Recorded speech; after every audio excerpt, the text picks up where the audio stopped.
졸피뎀이나 벤조디아제핀 계열의 수면제를 복용해 보신 적이 있나요? 이런 수면제는 의사의 처방이 필요한 약입니다. 이 수면제들은 중추신경계를 강력하게 억제하여 수면을 유도하기 때문에 향정신성 의약품으로 분류되어 병원과 약국에서 전문가의 철저한 관리 아래에 있습니다.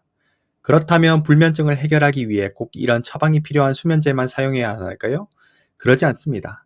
우리 주변의 약국에서 쉽게 구할 수 있는 수면 유도제가 있습니다. 수면 유도제는 처방이 필요한 수면제와는 엄격하게 구분되며 쉽게 구할 수 있고 안전하다는 장점이 있어 다양한 연령층에서 사용되고 있습니다. 이런 수면 유도제의 대표적인 예로 항히스타민제가 있습니다. 디펜히드라민과 독시라민 같은 약들이 사용되는데 원래 항히스타민제는 감기, 콧물, 알레르기 등을 억제하는 진정 효과가 있습니다. 그래서 감기약, 알러지약, 멀미약 등에 포함되어 있습니다. 우리가 감기약을 먹고 졸렸던 경험이 있다면 그게 바로 수면 유도를 일으키는 항히스타민제의 효과 때문입니다. 수면 유도제는 바로 이런 부작용에 주목해 개발된 약입니다. 원래는 피해야 할 졸림 현상을 오히려 활용해서 진정 효과가 강한 몇 가지 약물이 수면 유도제로 허가를 받은 것입니다. 그럼 왜 이 약들이 잠을 오게 할까요? 디펜히드라민과 독시라민 같은 항히스타민제는 모두 우리의 뇌, 특히 대뇌피질에 작용합니다. 체내에 있는 히스타민이라는 물질이 활성화되면 각성이 되고 잠에서 깨어나게 하는 효과가 있는데 항히스타민제는 이 히스타민의 활성을 억제해 잠을 오게 만드는 것입니다. 다시 말해 뇌가 잠들도록 돕는 것이죠. 일반적으로 수면 유도제는 복용 후 일정 시간이 지나야 뇌에 작용하기 때문에 취침 30분에서 1시간 전에 복용하는 것이 좋습니다. 하지만 모든 약물처럼 수면 유도제도 부작용이 있을 수 있습니다. 특히 수면제보다 더 자주 복용할 수 있어 더욱 조심해야 합니다. 그럼 어떤 부작용이 있는지 알아보겠습니다. 수면 유도제를 복용하면 잠에서 깬 후에도 뇌가 완전히 깨지 않아 몽롱하고 졸린 상태가 지속될 수 있습니다. 이는 약물의 반감기 때문인데 디펜히드라민의 반감기는 약 9시간, 독시라민은 10시간에서 12시간 정도입니다. 이 시간 동안 약물이 몸에서 계속 작용하므로 다음날 오전까지 영향을 미칠 수 있습니다. 따라서 수면 유도제를 자주 복용하면 다음날 일상생활에 지장을 줄 수 있습니다. 물론 하루 이틀 졸린 건 참을 수 있을지 모릅니다. 불면증의 고통에 비하면 작은 불편일 수 있죠. 하지만 수면 유도제를 복용한 후 아침에 소비해야 할 에너지를 제대로 쓰지 못하면 오히려 밤에 잠드는데 방해가 될 수 있습니다. 만약 일상생활에서 기운이 없고 활동량이 줄어든다면 그로 인해 밤에 잠이 오지 않을 수가 있고 결국 다시 수면 유도제를 복용하는 악순환이 반복될 수 있습니다. 이렇게 수면 주기가 깨지고 약에 의존하게 되면 더 강한 약물에 의지하게 되거나 다른 심각한 부작용이 나타날 수 있습니다. 따라서 우리는 수면 유도제를 올바르게 복용하는 방법과 그 부작용에 대해 잘 이해하고 있어야 합니다. 수면 유도제가 쉽게 구할 수 있고 안전하다고 알려져 있어도 오남용 시 부작용을 겪을 수 있습니다. 이 수면 유도제의 성분이 항콜린성 부작용을 일으킬 수 있어 변비나 녹내장 같은 문제가 발생할 수 있습니다. 또한 입이 마르거나 소변이 잘 나오지 않거나 심장이 빠르게 뛰는 빈맥, 녹내장 등의 문제가 발생할 수 있습니다. 항히스타민제와 같은 항콜린성 약물은 우리 몸의 부교감 신경을 억제하는데 부교감 신경은 위장관, 요로, 동공 등 여러 신체 부위의 평활근을 조절하는 역할을 합니다.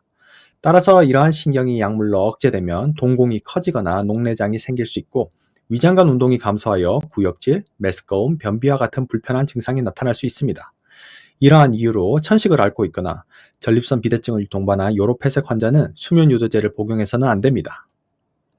나이가 많으신 어르신들에게는 수면 유도제가 오히려 해로울 수 있습니다. 고령층은 젊은 사람들보다 약물이 체내에서 배출되는 속도가 느리기 때문에 부작용이 나타나면 현기증이나 선망 같은 증상이 더 오래 지속될 수 있습니다. 이로 인해 넘어지거나 사고를 당할 위험이 커지죠. 특히 고령층은 대사작용이 느려서 수면 유도제의 숙취 효과가 다음날까지 이어져 낙상이나 사고의 위험이 더욱 높아질 수 있습니다. 또한 수면 유도제가 치매를 유발할 수 있다는 연구 결과도 있습니다. 미국 워싱턴대 연구팀은 치매 증상이 없는 65세 이상 3,434명을 평균 7.4년 동안 추적 조사해 복용하는 약물의 종류와 사용량이 치매와 어떤 연관이 있는지 검토했습니다. 연구 결과에 따르면 디펜히드라민을 하루 50mg씩 약 3년 이상 복용한 사람들은 약을 복용하지 않는 사람들에 비해 치매 위험이 54%더 높은 것으로 나타났습니다. 이는 항히스타민제가 뇌의 신경 전달 물질인 아세틸콜린의 작용을 억제해 인지 능력이 감소되기 때문입니다. 이와 같은 연구 결과로 인해 수면 유도제, 즉 1세대 항히스타민제를 장기간 복용하면 치매 위험이 증가할 수 있다는 것이 주목받고 있습니다. 특히 고령자나 치매 위험이 높은 사람들은 이러한 약물 사용에 신중해야 합니다. 다만 2세대 항히스타민제는 이러한 위험이 상대적으로 적다고 알려져 있어 치매와 같은 인지 저하와 관련된 위험을 최소화하기 위해서는 장기간 히스타민제를 사용하려는 경우, 특히 1세대 항히스타민제를 사용할 때는 의료 전문가와 꼭 상담하는 것이 중요합니다. 수면 유도제로는 먼저 디펜히드라민을 권장합니다. 디펜히드라민은 독실아민보다 반감기가 짧아 다음 날까지 이어지는 숙취 효과가 비교적 덜합니다. 일반적으로 50mg 이하의 용량을 복용하며 처음에는 25mg 정도의 최소 용량을 복용하는 것이 좋습니다. 만약 이 용량으로 효과가 없다면 용량을 늘리거나 독실아민 성분의 약물로 변경하는 것이 좋습니다. 항히스타민계 수면 유도제는 최대 2주 동안만 복용하는 것이 원칙입니다. 만약 2주 이상 복용하거나 습관적으로 사용하게 되면 앞서 언급한 부작용이 발생할 가능성이 높아지므로 주의가 필요합니다. 왜 2주 이상 복용하면 안 될까요? 그 이유는 바로 내성 문제 때문입니다. 약을 오래 사용하면 몸이 약에 적응하여 약효가 떨어지고 같은 효과를 얻기 위해 복용량을 늘리게 됩니다. 수면 유도제는 처방약보다 쉽게 구할 수 있어 장기간 사용하게 될 위험이 크므로 주의해야 합니다. 미국 FDA도 수면 유도제를 2주 이상 사용하지 말라고 권고하고 있지만 실제로는 잘 지켜지지 않는 모양입니다. 수면 유도제를 사용하기 전이나 사용하는 동안 수면 습관을 개선하기 위하여 노력하는 것이 중요합니다. 예를 들어 커피와 담배 같은 각성작용을 하는 물질은 끊는 것이 좋습니다. 만약 끊기 어렵다면 체내에서 분해되는 시간을 고려하여 잠들기 6시간 전에는 커피를, 1시간 전에는 담배를 피하는 것이 바람직합니다. 또한 규칙적인 운동, 일정한 취침 및 기상시간 유지, 자기 전 따뜻한 우유 한 잔 마시기, 따뜻한 목욕하기 등이 도움이 됩니다. 잠자는 환경을 조용하고 어둡게 만드는 등 수면의 질을 높이기 위한 노력도 필요합니다.